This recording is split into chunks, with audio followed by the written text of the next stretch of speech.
I came home one evening and found a stranger's suitcase in my hallway. Within minutes, my wife introduced me to Ryan, her lover, and told me he'd be staying in our master bedroom while I slept in the guest room. For weeks, I watched them laugh together in the home I built with my own hands, treating me like hired help while her rich friends asked if I was the help. They thought I was powerless. They thought my silence meant defeat. But what they didn't know was that I'd found something buried in our property documents, a single clause that would let me sell the house with both of them still living inside it. If you're watching this, hit subscribe and tell me where you're watching from, because what happened next changed everything. I stood in my own hallway like a stranger. The leather suitcase sat near the stairs, expensive and out of place. I'd never seen it before. My work boots felt heavy on the hardwood floor I'd refinished myself 2 summers ago. Every plank, every corner. I could hear laughter upstairs. Not Evelyn's usual laugh, the polite one she used at charity dinners. This was different, relaxed, free, and there was another voice. Male. My heart beat faster, but I didn't move. I just stood there with my toolbox still in my hand, sawdust probably still on my shirt. I'd been working late on the Henderson project, trying to finish their deck before the weather turned. Marcus? Evelyn's voice came from the top of the stairs. She appeared a moment later, wearing white linen pants and a silk top I hadn't seen before. Her blonde hair was loose around her shoulders instead of pulled back like usual. She smiled. "You're home." "Yeah." I set my toolbox down carefully. "Whose bag is that?" "Oh." She laughed, light and easy. "That's Ryan's. Come up, I'll introduce you." Ryan. I followed her upstairs, my mind racing through possibilities. A colleague, a friend from college, someone passing through town. The master bedroom door was open. A white man stood by the window, maybe my age, wearing designer jeans and a button down with the sleeves rolled up. He turned when we entered and his smile was confident, comfortable, too comfortable.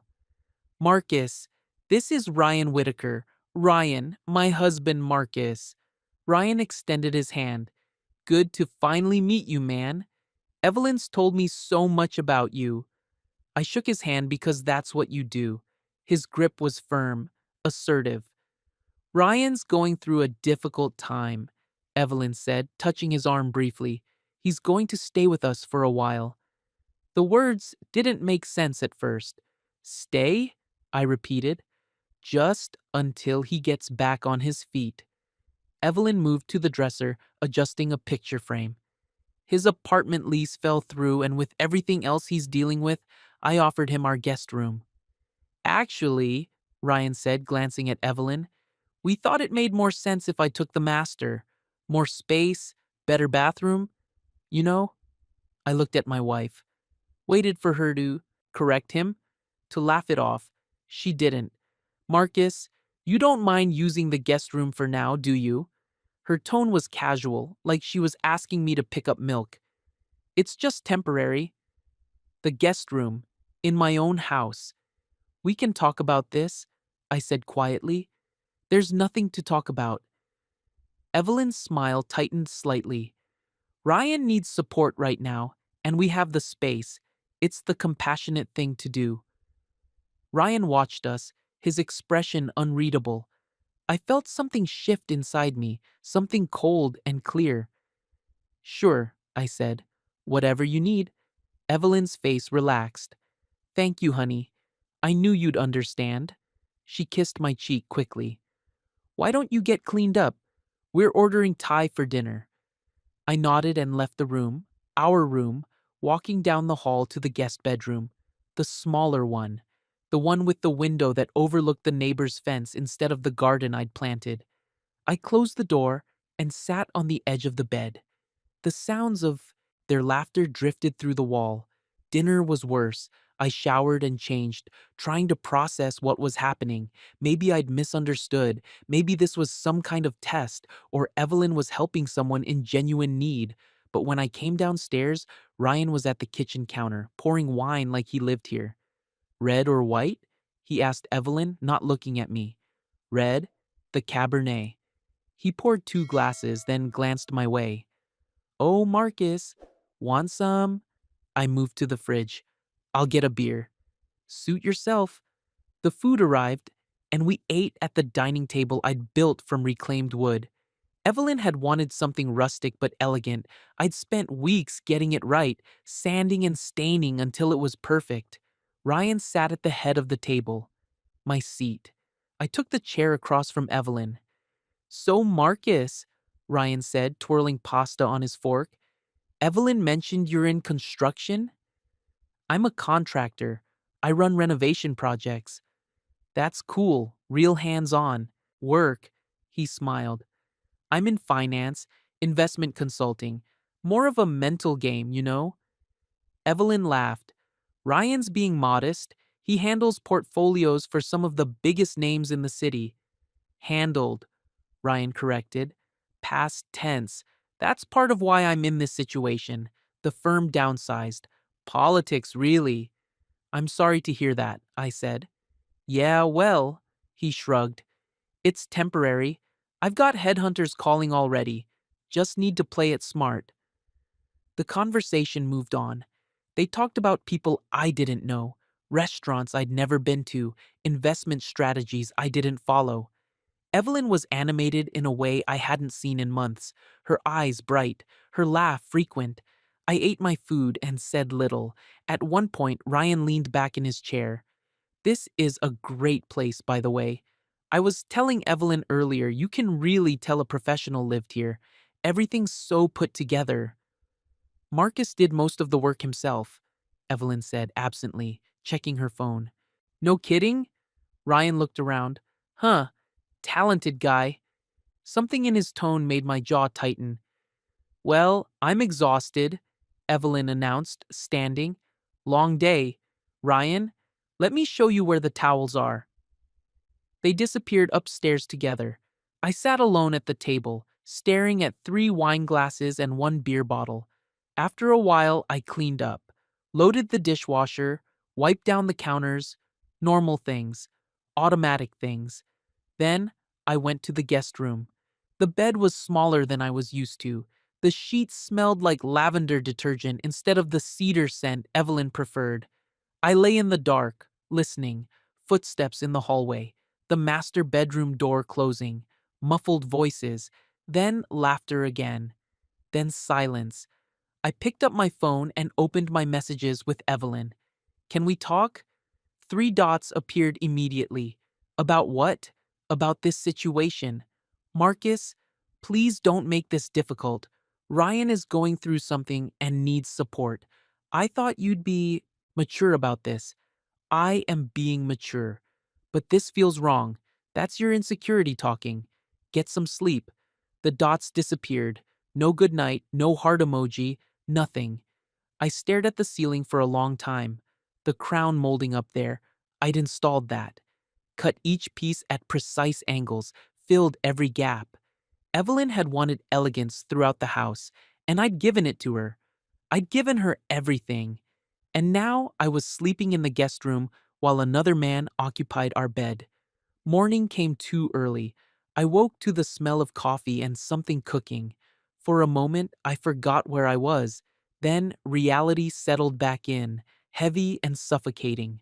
I got dressed for work, jeans, boots, a plain t-shirt. When I came downstairs, Ryan was at the stove, shirtless, cooking eggs. Shirtless, in my kitchen.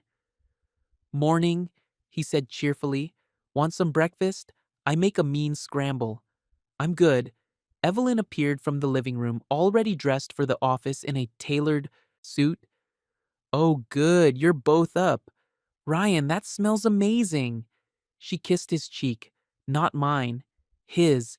I poured coffee into my travel mug, my movements mechanical.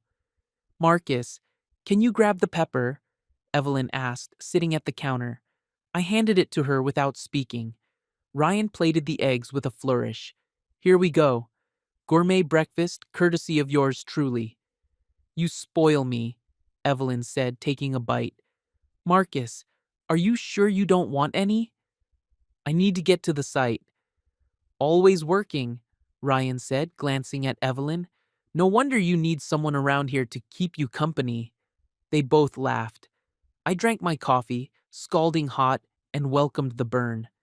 Actually, Marcus, Evelyn said, can you pick up more of that olive oil I like? The imported one? We're running low. Sure. Thanks, babe. She barely looked up from her phone. I left through the garage, my jaw aching from clenching it. Work was the only thing that made sense anymore. The Henderson deck. Project needed focus, precision, measure twice, cut once, simple rules, clear outcomes. I lost myself in the rhythm of it. The whine of the saw, the smell of fresh cut wood, the satisfaction of pieces fitting together perfectly. My crew knew something was off. They didn't ask. Around noon, my Uncle Thomas called. Hey Marcus, how's the project going? On schedule? Good, good. He paused. You sound tired. Long week. Everything okay at home? I almost told him. Almost let the words spill out. My wife moved her lover into our house, and I'm sleeping in the guest room like hired help. But I didn't. Yeah, everything's fine. All right then. Your aunt wants you and Evelyn to come by for dinner soon. It's been too long. I'll check with her. We hung up. I stood there with my phone in my hand, sawdust on my boots, wondering when exactly my life had become unrecognizable. That evening, I came home to find Evelyn's friend Madeline in the living room. Madeline was everything Evelyn aspired to be: old money, effortless elegance, the kind of woman who summered in the Hamptons and wintered in Aspen. She looked at me the way people look at furniture. Oh, Marcus, Evelyn said when I walked in. Madeline stopped by. We're having wine. Ryan was there too, of course, sitting close to Evelyn on the couch. Hello, I said. Madeline's smile was thin. Hello. Evelyn was just telling me about all the work you've been doing lately. So busy. Projects keep me occupied, I'm sure. She sipped her wine. Ryan here was explaining his situation. Such bad luck with the firm and the apartment. But how lucky that Evelyn could help. Very lucky, I said flatly. Evelyn shot me a look. The conversation continued without me. They discussed an upcoming gala, someone's divorce, a new restaurant downtown. I stood there for a moment, then moved toward the stairs. Marcus, could you bring down those photo albums? Evelyn called. The ones from our wedding? Madeline wants to see them. I stopped, my hand on the railing. They're in the master bedroom closet, she added. Top shelf? The master bedroom, where Ryan was staying. Sure, I said. I went upstairs and opened the door to what used to be our room. Ryan's cologne hung in the air. His clothes were draped over the chair by the window. His shoes, expensive leather ones, sat by the bed. Our bed. I found the albums and brought them down. Thank you, Evelyn said, not looking at me. Madeline flipped through the photos, making polite comments. Beautiful ceremony, and this venue, stunning. She stopped on a picture of me and Evelyn cutting the cake. You know, Madeline said thoughtfully, I almost didn't recognize you at first, Marcus. When I came in, I thought you might be... She trailed off delicately. Be what? Evelyn asked.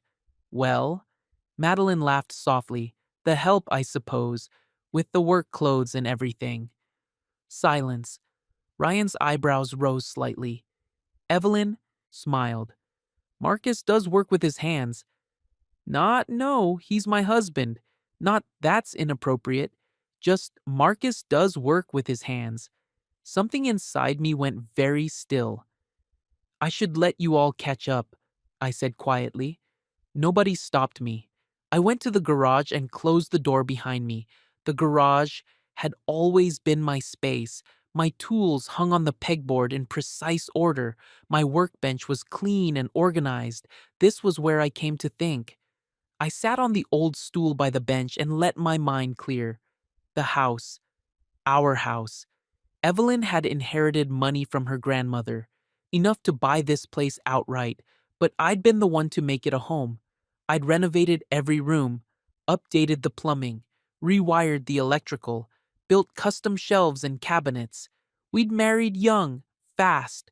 I'd loved her confidence, her ambition. She'd loved my steadiness, or so she said. But lately, I'd felt it shifting. The way she looked at me, the comments about my work being blue collar, the times she'd introduce me to her colleagues and then find a reason to pull me away before I could speak too long. I thought it was just stress. Her company was expanding. She was under pressure. I thought we'd work through it. I didn't think she'd move another man into our home. My eyes drifted to the filing cabinet in the corner. Old paperwork, tax documents, the deed to the house. Something nagged at the back of my mind. I opened the cabinet and pulled out the folder marked Property Documents. The deed listed both our names, joint ownership from the day we married. Evelyn had insisted, said it was romantic, that everything should be ours together.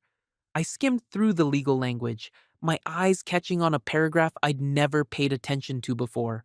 Either party may initiate sale of property without consent of the other, provided proper legal notice is given. I read it again, then again, either party, without consent. I pulled out my phone and took a picture of the page. Then I put everything back exactly as it was. That night, I lay awake in the guest room again. The house settled around me with familiar sounds, the refrigerator humming, the heater clicking on, the creak of floorboards. I knew every sound this house made. I'd built this place into what it was, and I was sleeping in the smallest bedroom while my wife laughed behind closed doors with another man. But now, something had changed. I had information. I had options. And for the first time since finding that suitcase in the hallway, I felt something other than shock and hurt. I felt focused, clear, in control. I picked up my phone and opened my contacts, found Uncle Thomas's number. Tomorrow, I'd call him, ask some careful questions, confirm what I thought I knew, and then I'd decide what to do with it. For now, I closed my eyes and breathed slowly. Some battles aren't won by fighting. Some battles are won by knowing exactly when to walk away and how to do it on your own terms. I called Uncle Thomas on my drive to work. The morning air was cold. The sun hadn't fully risen yet. I drove with one hand on the wheel, the phone pressed to my ear with the other. Marcus, it's early, son. Everything all right? Yeah, I just had a question about property law. He was quiet for a moment. Thomas had worked construction his whole life, but he'd also bought and sold 3 houses over the years. He understood how these things worked. What kind of question? If 2 people own a house together, can one person sell it without the other's permission? Depends on how the deed is written. Why? You thinking about selling? Just curious. Marcus, his voice sharpened. What's going on? I merged onto the highway. Early commuters filled the lanes around me. Let's say the deed says either party can initiate a sale with proper notice. What does that mean? Thomas exhaled slowly. It means exactly what it sounds like. Either owner can put the house on the market. The other person gets notified legally, but they can't stop it. Both names on the deed means both people get half the proceeds, but only one person needs to sign off on the sale itself. My grip tightened on the wheel. You sure about that? I've seen it happen. Had a buddy go through it in his divorce. His ex put their house up before the papers were even filed. Legal nightmare, but she had the right. He paused. Marcus, what's this about? Just wanted to understand how it works.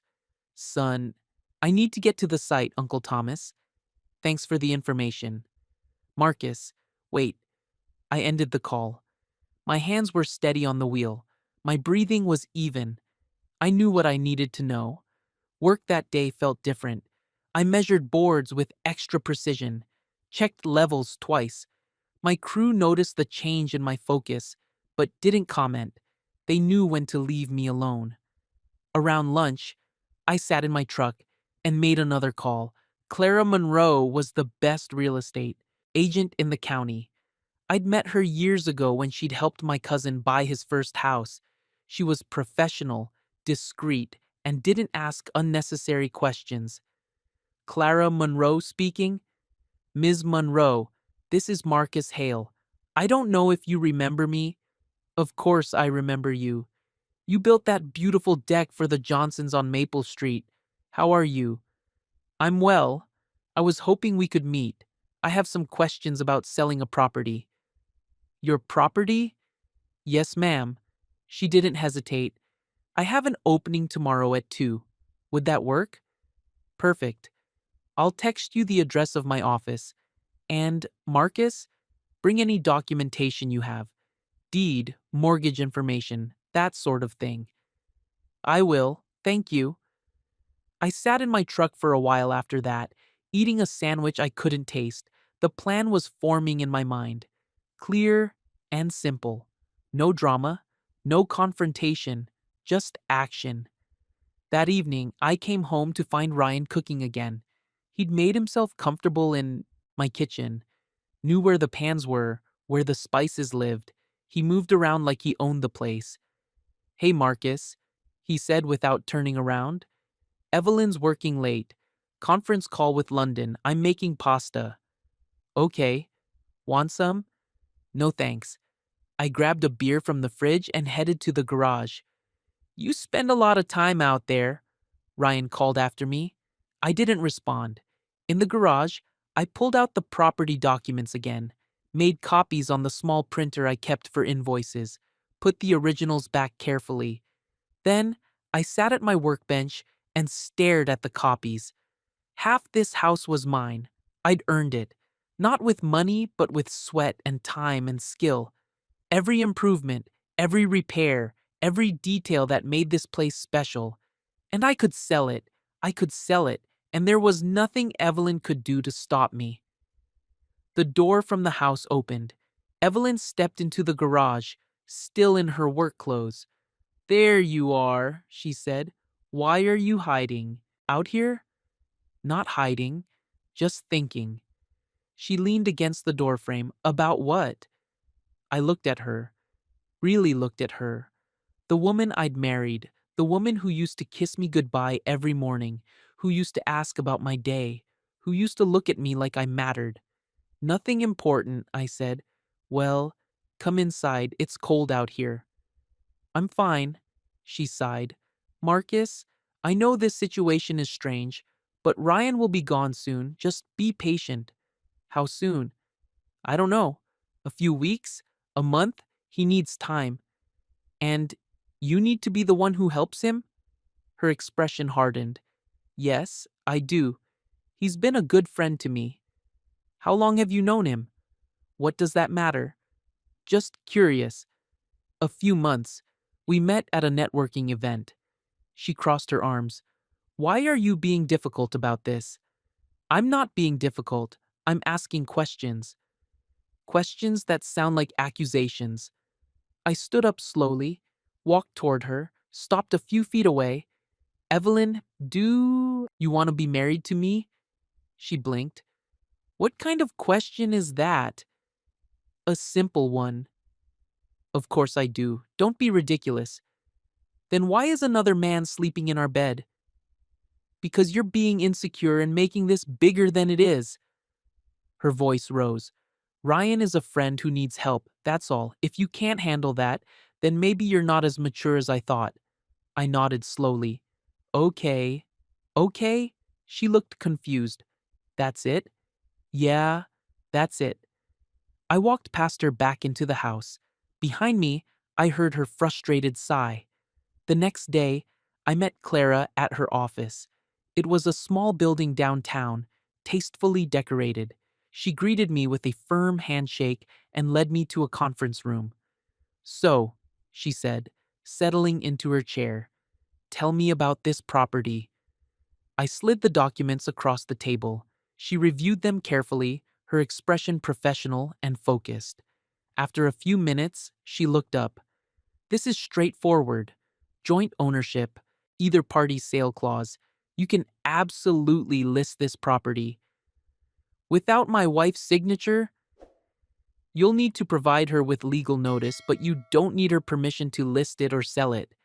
She'll receive half the proceeds, of course, and she'll be notified of all showings and offers. How fast can we move? Clara studied me for a moment. Most people take time with decisions like this. I've had time. She nodded slowly. I can have the listing ready by tomorrow. Professional photos, description, the works. We could have it on the market by Friday. Do it. Marcus, I have to ask, is your wife expecting this? No. All right, she pulled out a contract. Then let's make it official. I signed where she indicated. My signature was steady and clear. When it was done, Clara stood and shook my hand again. I'll be in touch tomorrow. And Marcus, I'm sorry you're going through whatever you're going through. Thank you. I drove back to the house, feeling lighter than I had in days. Friday afternoon, I left work early. I pulled up to the house and saw Clara's car already there. She stood on the lawn with a wooden sign, a mallet in her hand. The sign read, "For sale." I parked in the driveway and got out. Right on time, Clara said. I just need to place this, and we're official. She drove the sign into the ground with efficient strikes of the mallet. It stood straight and professional, the agency's logo visible from the street. There we go, she said, dusting off her hands. Listed. Thank you. The photos are live on the website. I've already had 3 inquiries. It's a desirable property in a good neighborhood. She smiled slightly. This won't take long to sell. We were standing there when Evelyn's car turned into the driveway. She parked and got out slowly, staring at the sign, then at me, then at Clara. What is this? Evelyn's voice was tight. Clara extended her hand. Clara Monroe, Premier Realty. You must be Mrs. Hale. Evelyn ignored her hand. Marcus, what the hell is going on? I'm selling the house. You're what? She laughed, sharp and disbelieving. This is a joke. No joke. You can't sell this house, it's mine. It's ours, I corrected. And according to the deed, I can absolutely sell it. Clara cleared her throat. Mrs. Hale, you'll receive all legal documentation by mail.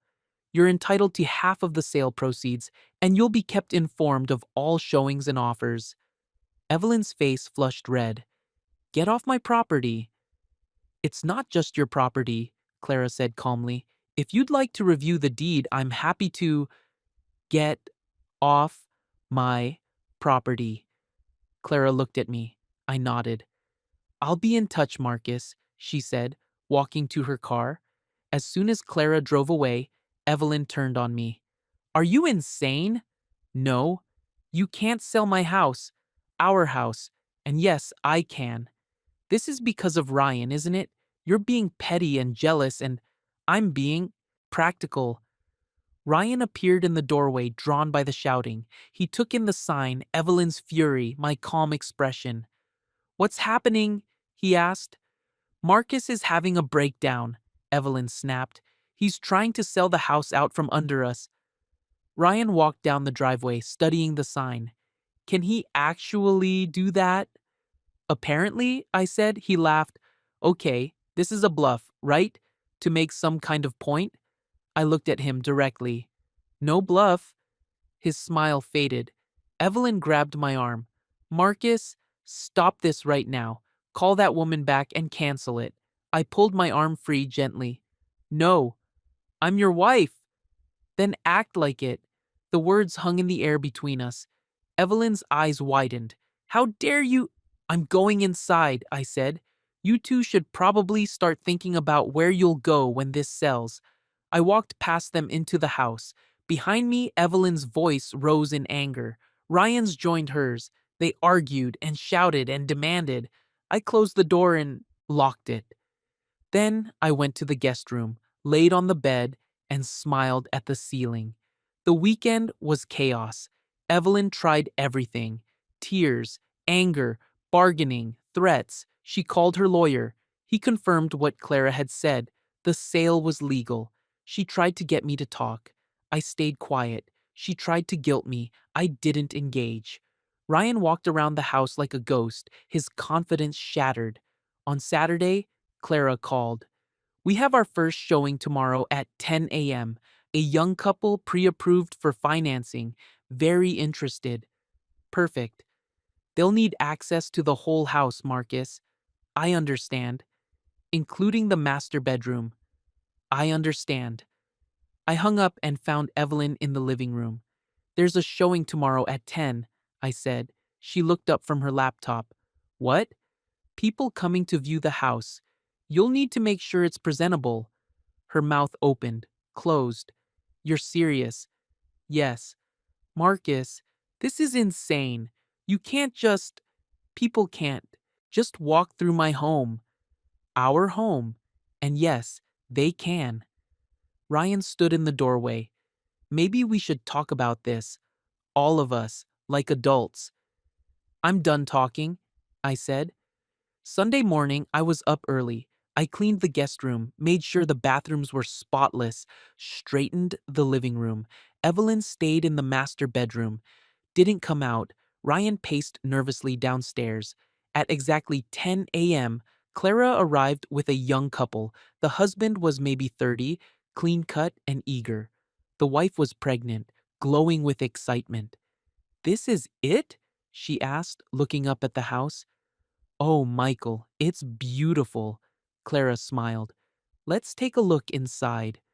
I opened the door and stepped aside. The couple walked through the house with wonder. They loved the kitchen. They admired the crown molding. They talked excitedly about the backyard. Did you do this work yourself? Michael asked, running his hand along the custom built-ins in the living room. Most of it, I said. It's incredible craftsmanship. His wife was already imagining their life here. The nursery could go in that back bedroom, and this office space is perfect for working from home. They reached the master bedroom. Evelyn sat on the bed, her arms crossed. Ryan stood by the window. The couple hesitated. I'm sorry, Clara said smoothly. The current owners are still in residence. We're working through the transition. Oh, the wife said, understanding dawning. I see. But she didn't look deterred. She looked around the room, seeing past the awkward moment to the space itself. The closet is huge, she said to her husband. After 30 minutes, they thanked us and left. Clara lingered at the door. They're very interested. I'll let you know if they make an offer. Thank you. As soon as everyone was gone, Evelyn exploded. You humiliated me, having strangers walk through while I'm here like you're in the way? I finished quietly. She stopped. Mid-rant, Ryan came down the stairs. Evelyn, maybe we should think about finding me another place. No, she said firmly. This is my house. Marcus is the one who should leave. I looked at her for a long moment. Okay, I said. I will. I packed one bag. Not everything. Just what I needed. Clothes, toiletries, my laptop, some important documents. I moved through the guest room with quiet efficiency while Evelyn stood in the doorway watching. This is ridiculous, she said. You're really leaving? You told me to. I didn't mean, Marcus, can we please just talk about this like reasonable people? I zipped the bag closed. What would you like to talk about? About why you're doing this, about why you're being so cold and vindictive. I picked up the bag and faced her. Vindictive would be destroying something. I'm just removing myself from a situation where I'm not wanted. That's not true. I never said you weren't wanted. You moved another man into our bedroom, Evelyn. You introduced me to your friend as the help. You act like I'm an inconvenience in my own home. I kept my voice level, calm. Those are actions. Actions say more than words. Her eyes filled with tears. I made mistakes. I know that. But you don't have to blow up our entire life over it. I'm not blowing anything up. I'm making space. Space for what? For you to have what you clearly want. I walked past her, down the stairs, through the living room where Ryan sat pretending not to listen.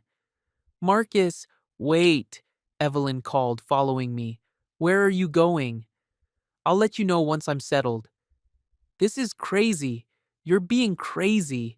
I stopped at the front door and turned to look at her. Really look at her. The woman I'd married. The woman I'd built a life with. I loved you, I said quietly. I worked hard for us, for this house, for our future, and you treated it like it meant nothing. Treated me like I meant nothing. That's not. The house will sell. You'll get your half. We can figure out everything else after that. I opened the door. Marcus, please. But I was already walking to my truck. I threw my bag in the passenger seat, started the engine, and drove away. In the rearview mirror, I saw Evelyn standing on the lawn. Ryan appeared behind her, putting a hand on her shoulder. I didn't look back again. I rented a small apartment across town. It was nothing special. One bedroom, basic kitchen, laminate floors, but it was clean and quiet and mine. I unpacked my bag, set up the coffee maker, and sat on the couch. My phone buzzed constantly. Evelyn calling, Evelyn texting. This is childish. We need to talk. You can't just run away. Call me back. I turned the phone face down and closed my eyes. For the first time in weeks, I felt like I could breathe. Clara called Monday morning. The couple from yesterday made an offer. Full asking price. I sat up in bed, my heart beating faster. That was fast. Like I said, it's a desirable property. They're motivated. Baby coming in 3 months, they want to be settled. She paused. They're also aware of the situation. The wife was very understanding. She said she knows what it's like when a marriage ends. What did you tell them? Nothing. I don't discuss clients' personal lives. Her voice softened. But, Marcus, if you accept this offer, things are going to move quickly. 30-day close. Maybe less if inspections go smoothly. Accept it. You're sure? I'm sure. All right, I'll draw up the paperwork. You'll need to sign, and Evelyn will receive her copies for notification. Thank you, Clara. After we hung up, I sat on the edge of the bed. 30 days. In 30 days, the house would belong to someone else. Evelyn and Ryan would have to leave, and I'd have the money to start over completely. My phone buzzed. Uncle Thomas. I answered. Hey, Marcus, what the hell is going on? Your aunt saw the house is for sale. She called Evelyn to ask if everything was okay, and Evelyn started crying on the phone. I stood and walked to the window. It's complicated. Then, uncomplicate it for me. So I did. I told him everything. The suitcase, Ryan moving in, the guest room, the disrespect, the realization about the deed. Thomas was quiet for a long time. Where are you now? He finally asked. An apartment on 7th Street. You need anything? No, sir, I'm okay. Marcus, listen to me. What you're doing, it's within your rights, but it's going to get ugly. Evelyn's not going to take this lying down. I know. And you're prepared for that? I am. He sighed. All right then. Your aunt and I are here if you need us. Don't forget that. I won't. Thanks, Uncle Thomas. The paperwork arrived by email that afternoon. I signed everything electronically. The acceptance of offer, the agreement to the 30-day closing, the division of proceeds. Everything was clean and legal and final. Clara confirmed receipt and sent copies to Evelyn's address. I imagined her opening that email, reading the terms, realizing this was actually happening. My phone rang. Evelyn. I let it go to voicemail. She called again. Again. Again. I blocked the number. Then I went to work. The job site was my sanctuary. The Henderson deck was nearly finished. Just final touches left. Railing installation, staining, sealing, work that required focus and precision. My crew noticed I seemed different, lighter somehow. You good, boss? Danny, my lead carpenter, asked during lunch. Yeah, I'm good. You seem, I don't know, more relaxed or something. I smiled slightly. Just got some things figured out. That's good. He didn't press for details. We finished the deck by Thursday. The Hendersons were thrilled. Marcus, this is even better than we imagined, Mrs. Henderson said, walking across the smooth boards. You do beautiful work. Thank you, ma'am. Will you give us your card? We have friends who need a good contractor. I handed her a card, feeling a swell of pride. This was what I was good at: building things, creating something beautiful from raw materials, honest work that left visible results, not navigating Evelyn's world of social climbing and subtle cruelty, not pretending I belonged somewhere I clearly didn't, just building. Friday evening, I was in my apartment when someone knocked on the door. I looked through the peephole. Evelyn. I considered not answering, but avoidance wouldn't make this easier. I opened the door but didn't invite her in. She looked exhausted. No makeup, hair pulled back messily, wearing jeans and a sweater instead of her usual polished outfits. Can I come in? She asked quietly. I'd rather you didn't. Marcus, please. Just 5 minutes. I stepped aside. She walked into the small apartment, taking in the sparse furniture, the basic setup. Her expression was hard to read. This is where you're living? For now. It's so...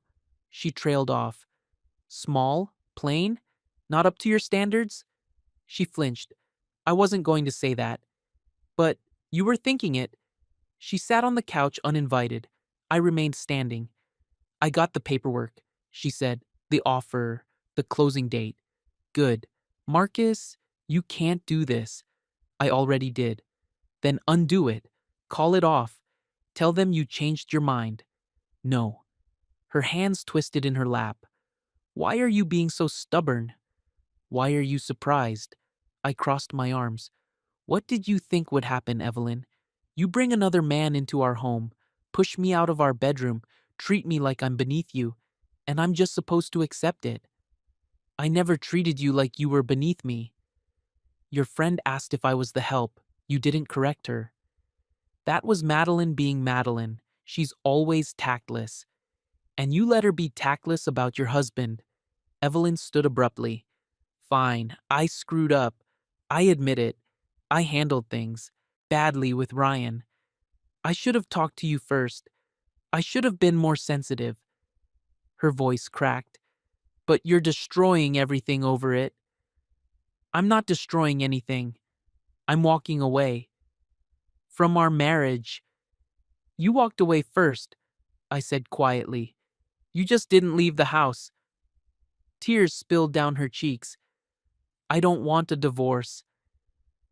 Then why is Ryan still there? She was silent. He's still living in our house, isn't he? I asked. Still sleeping in our bed? He has nowhere else to go right now. That's not an answer, Evelyn. She wiped her eyes angrily. What do you want from me? Nothing anymore. I walked to the door and opened it. You should go. Marcus. Go, Evelyn. She stood there for a moment, looking at me like she didn't recognize me, like I'd become someone she couldn't manipulate or control.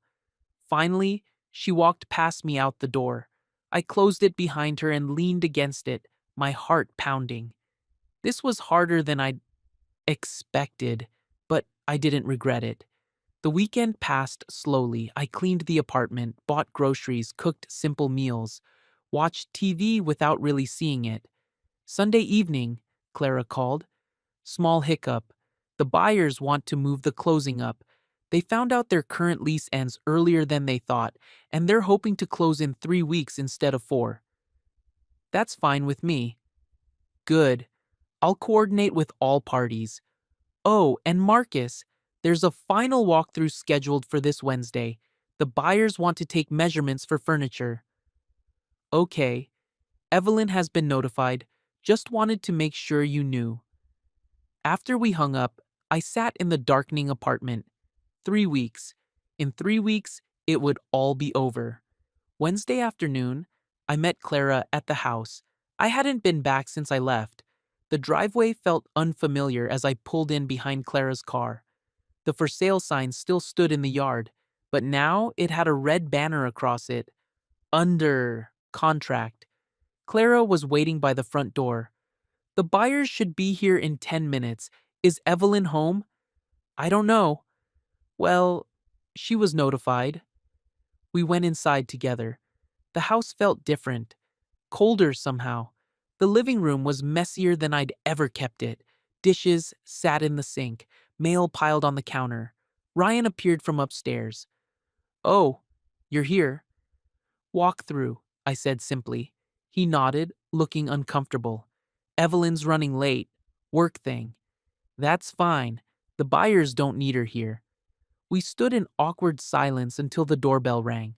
Clara answered it. The young couple, Michael and Sarah, came in with a tape measure and a notebook. Sarah's pregnancy was more visible now. She moved carefully, one hand on her belly. Thank you for letting us come by again, she said warmly. We just want to make sure our furniture will fit. Of course, Clara said. Take your time. They moved through the house, measuring windows and walls, their excitement evident. They talked about paint colors and where the crib would go and whether the dining table would fit. Ryan watched from the kitchen, his presence awkward and intrusive. Are you the owner too? Sarah asked him politely. No, I'm just staying here temporarily. Oh. She smiled politely and returned to her measurements. When they reached the master bedroom, Sarah paused in the doorway. Ryan's clothes were everywhere. His cologne bottles lined the dresser. His shoes scattered across the floor. She glanced at me, then at Ryan, understanding passing across her face. We'll just be a moment, she said quietly. After they finished, they thanked us and left, Sarah giving me a small, sympathetic smile on her way out. Clara lingered after they'd gone. They're lovely people. This house will be a good home for them. Yeah, I said. It will be. She squeezed my arm briefly. 3 weeks, Marcus. Hang in there. After she left, I stood in the living room, my living room, and looked around one last time. I'd built so much here, put so much of myself into these walls, but it wasn't home anymore. Maybe it never had been. Marcus? I turned. Ryan stood there, hands in his pockets. Yeah? For what it's worth, I'm sorry. I studied him. He looked smaller somehow, less confident. The man who'd swaggered into my house was gone, replaced by someone who knew he'd crossed a line. Okay, I said. I didn't mean for things to happen like this. Yes, you did. He blinked. What? You knew exactly what you were doing. You wanted what I had, and Evelyn let you take it.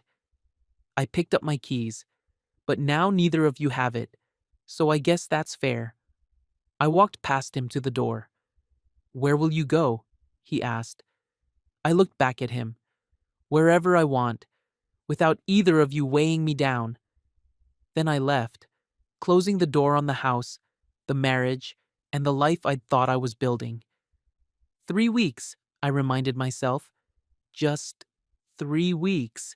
That night, I slept better than I had in months. My small apartment felt more like home than that big house ever had. I dreamed of open roads, new projects, a life built on my own terms, and for the first time in a long time, I woke up smiling. The final 3 weeks moved faster than I expected. I took on 2 new projects, a bathroom renovation for an elderly couple and a custom bookshelf for a lawyer's home office. The work kept me busy, kept my mind occupied, kept me moving forward. Evelyn tried to reach me twice more, once through email, once through Uncle Thomas. The email was long and rambling, apologies mixed with accusations, regret mixed with blame. She wanted to meet, to talk, to work through this together. I didn't respond. Uncle Thomas called me after she'd contacted him. She wants you to know she asked Ryan to leave, he said. I was sanding a cabinet door in my apartment, dust covering my hands. When? Yesterday, apparently. She says she realizes she made a mistake, that she wants to fix things. 3 weeks too late. That's what I figured you'd say. He paused. You doing all right, son? I'm good. Really good, actually. Your aunt wants you to come to dinner this Sunday. No pressure, no lectures, just family. I smiled. I'd like that. Good. See you then. The closing was scheduled for a Tuesday morning. I wore a clean button down and jeans, combed my hair, looked at myself in the bathroom mirror of my small apartment. The man looking back at me seemed different, lighter, clearer, free. I drove to the title company's office, downtown. Clara was already there, along with the buyers and their agent. Sarah smiled when she saw me. Marcus, good morning. Morning. How are you feeling? She rubbed her belly. Excited, nervous, ready to nest. Michael shook my hand firmly. Thanks for agreeing to move the closing up. It means a lot. No problem. We went into a conference room where a woman in a blazer had documents spread across the table. Good morning, everyone. I'm Patricia. I'll be handling the closing today. We're just waiting for Mrs. Hale. And then we can begin. My stomach tightened slightly. We waited. 10 minutes passed. 15. I'll call her, Clara said, stepping out of the room. Through the glass wall, I could see her on the phone, her expression professional but concerned. She came back in. Evelyn isn't answering. I left a message. Patricia checked her watch. We can give her another 15 minutes, but after that, we'll need to proceed. Mr. Hale's signature is sufficient for the sale to proceed. We waited in uncomfortable silence. Sarah and Michael exchanged glances. Their agent checked her phone. 25 minutes late, the door opened. Evelyn walked in. She looked terrible. Dark circles under her eyes. Hair not quite as perfect as usual. A wrinkled blazer over a blouse that didn't match. She looked at everyone in the room, then at me. Sorry, I'm late, she said quietly. Patricia gestured to a chair. No problem, Mrs. Hale. Please have a seat and we'll get started. The closing process was mechanical. Patricia explained documents. We signed page after page. Initials here, signatures there. Evelyn signed without speaking, her hand shaking slightly. When it was done, Patricia smiled. Congratulations. The house officially belongs to Mr. and Mrs. Reynolds as of this moment. Sarah's eyes filled with tears. Thank you. Thank you so much. Michael shook my hand again. And thank you, Marcus, for everything. Clara handed me an envelope. Your proceeds minus fees and agent commission. The check will clear in 3 business days. I took the envelope. Inside was a check for an amount that would let me start completely fresh, buy my own place, invest in my business, build the life I wanted. Thank you, Clara, for everything. It was my pleasure. Everyone stood, shook hands, exchanged final pleasantries. Evelyn moved toward the door quickly, clearly wanting to escape. Evelyn, I called. She stopped, turned. You need to be out by Friday. That's what the contract says. Her face crumpled slightly. I know. Do you have somewhere to go? I'll figure it out. She left before I could say anything else. Friday afternoon, I drove past the house. I didn't plan to. I was heading to a job site and my route took me down that street. I told myself I'd just keep driving, but I slowed as I approached. The driveway was empty. The for sale sign was gone, replaced by nothing. The house looked the same on the outside. Same shutters, same garden, same front door I'd painted colonial blue because Evelyn said it was classic. But it wasn't mine anymore. It belonged to a young couple who would fill it with love and laughter and baby toys, who would make new memories in the rooms I'd built. That was good. That was right. I drove past without stopping. Weeks turned into months. I bought a small house on the other side of town. Nothing fancy, 2 bedrooms, 1 bath, a garage I could use as a workshop. But it was mine. Completely, totally mine. I painted the walls colors I liked, set up my tools exactly how I wanted, made coffee in the morning without walking on eggshells. My business grew. Word spread about my work. I hired another guy to help with bigger projects. Uncle Thomas and Aunt Marie had me over for dinner every few weeks.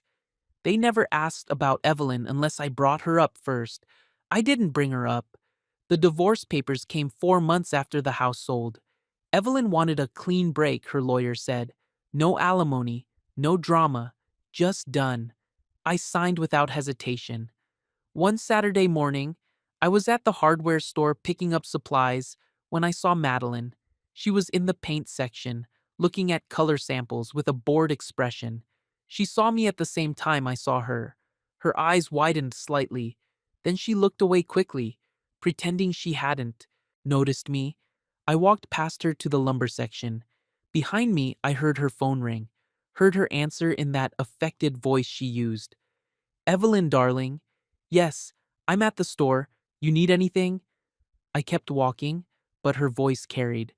No, I haven't seen him. Why would I? That's ancient history, isn't it? A pause. Well, whose fault is that? I checked out and left. In the parking lot, loading wood into my truck, I thought about that conversation. Evelyn was still thinking about me, still talking about me, still somewhere in the background of my life like an echo. But I wasn't thinking about her. Not really. Not anymore. 6 months after the closing, I was finishing a deck for a family across town when my phone rang. Unknown number. I almost didn't answer. But something made me. Hello? Marcus? I recognized her voice immediately, softer than I remembered, uncertain. Evelyn. I I got your number from your business website. I hope that's okay. I set down my hammer and walked to the edge of the yard. What do you want? I just wanted to talk, to see how you're doing. I'm fine. That's good. That's really good. She sounded genuine. I heard your business is doing well. Thomas mentioned it to someone who mentioned it to my mother. It is. Silence stretched between us. Marcus, I'm sorry. You already apologized. I know. But I need to say it again. I was terrible to you. I was cruel and thoughtless, and I took you for granted. Her voice cracked. I threw away the best thing I ever had. I watched a bird land on the fence railing, watched it preen its feathers in the afternoon sun. Yeah, I said quietly. You did. Is there any chance, any possibility that we could try again? My first instinct was anger, hot and sharp, but it faded quickly, replaced by something calmer, clearer. No, I said simply. Marcus. I don't hate you, Evelyn. I don't even think about you much anymore. But I'm not going backward. I'm building something new, something that's mine. I understand. She was crying now. I just wanted you to know I realize what I lost, and I'm sorry. Okay? That's it? Just okay? What else do you want me to say? She sobbed once, then seemed to collect herself. Nothing. I guess nothing. I hope you're happy, Marcus. I am. Good. That's good. She hung up. I stood there for a moment, phone in my hand. Then I went back to work. A year after everything fell apart, I was invited to a barbecue at Uncle Thomas's house. Family and friends filled the backyard. Kids ran around playing. Music drifted from a speaker. The smell of grilled food filled the air. I was standing by the cooler, grabbing a beer, when Uncle Thomas appeared beside me. Good turnout, I said. Your aunt invited half the neighborhood. He smiled. You doing all right? Yeah, really good actually. I can tell, you look different. Lighter. I feel lighter. He clapped me on the shoulder. I'm proud of you, son. What you did, walking away like that, took strength. A lot of men would have stayed, would have fought or shouted or tried to force something that was broken. I just did what made sense. That's wisdom right there. He nodded toward the crowd. There's someone I want you to meet. My friend's daughter. She's a teacher. Good woman. I laughed. Uncle Thomas? Just meet her. No pressure. But she's single, and you're single, and she likes a man who knows how to build things. He grinned. Plus, your aunt will kill me if I don't at least introduce you. I shook my head, smiling. All right, lead the way. He introduced me to Simone. She had a warm smile and kind eyes. We talked about her job teaching third grade, about my renovation projects, about the books she was reading and the deck she wanted built in her backyard. It was easy, natural, no games, no pretense, just conversation. When the evening ended and people started leaving, she gave me her number.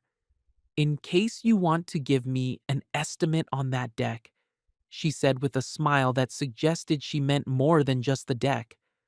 I'll call you, I said, and I meant it. That night, I sat on my back porch, small and simple, nothing fancy, and looked up at the stars.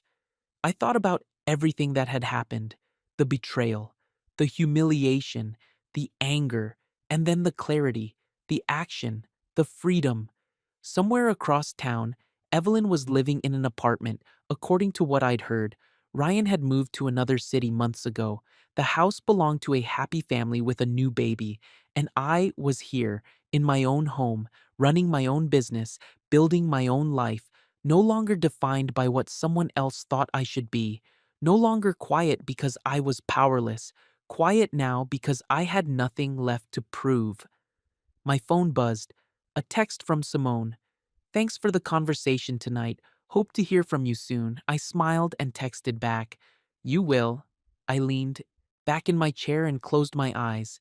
Some mornings, I wondered if Evelyn still thought about me, if she drove past my old job sites, if she told new people about the husband who sold their house out from under her. Some mornings, I wondered if she regretted it, but most mornings I didn't think about her at all. Most mornings I woke up in my own house, made my own coffee, and planned my own day. Most mornings I felt free. And that was enough. That was more than enough. That was everything. The end epilogue. 2 years later, I married Simone in Uncle Thomas's backyard. It was small, family and close friends, no fancy venue, no elaborate decorations, just love and laughter and people who truly cared. During the reception, as I danced with my new wife under string lights, I saw my aunt crying happy tears. You look good, Simone whispered against my ear. I feel good, happy, very. She pulled back to look at me, her eyes bright. You know what I love about you? What's that? You know when to fight and when to walk away, and you always choose dignity. I kissed her forehead. I had to learn that the hard way.